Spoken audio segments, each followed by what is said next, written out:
Well, the rest of the story. If you have ever wanted to be a food critic, go around tasting all that good stuff, somebody who makes a career of dining out or constructively commenting on a food company's newest products, you are in for a vicarious thrill, because there's a food company in Gray Summit, Missouri, which boasts 26.9% of the entire market, and for their phenomenal success, they credit their staff of expert tasters, comprising many of the most respected and reliable taste testers in the business. The company's multi-building base in Gray Summit is a top-secret research facility. And yet, while the food critics are never told the ingredients of any of the delicacies they consume, their opinions are valued above those of all other employees, even above the judgment of the chefs who create the new dishes.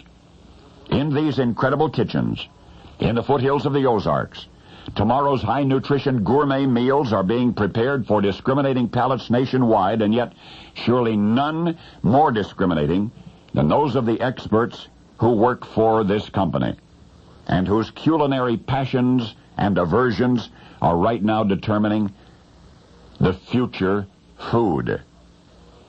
Tours of this facility are very carefully monitored. Reporters are never, ever allowed to venture beyond the sight or earshot of the company's executive director and somebody from corporate relations. You ask to speak with an employee alone, permission will be politely but firmly denied. And you would just not believe some of the areas of discussion considered sensitive by company brass.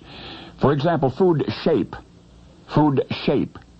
Apparently the shape of one's dinner may affect the diner, either positively or negatively, may make a meal either more or less palatable by virtue of itself, the shape. Also the texture, another all but forbidden topic.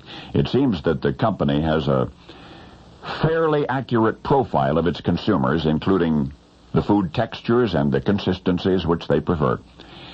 Now, corporate espionage, as you know, one company stealing secrets from another is a fact of life. And, of course, it's a constant threat, especially to this, arguably, the most successful company of its kind.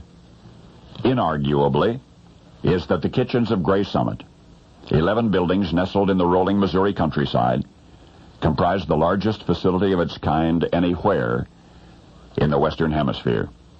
And the stars of the show are the company's own food critics, the critics whose entire careers are devoted to the refinement of mass-prepared food. They, the company taste experts, have risen to the level of corporate heroes and heroines. There's even an oil painting of one of them, Sally, one of the taste testers, in the executive conference room where all important corporate decisions are made. And by the way, Sally is an English setter, one of over 1,000 dogs and nearly 1,000 cats, whose expertise has helped to make Ralston Purina competitive in a business that takes up more supermarket shelf space than any solitary staple. A $5.4 billion annual business serving over 100 million animals, the pet food industry. And now you know the rest of the story.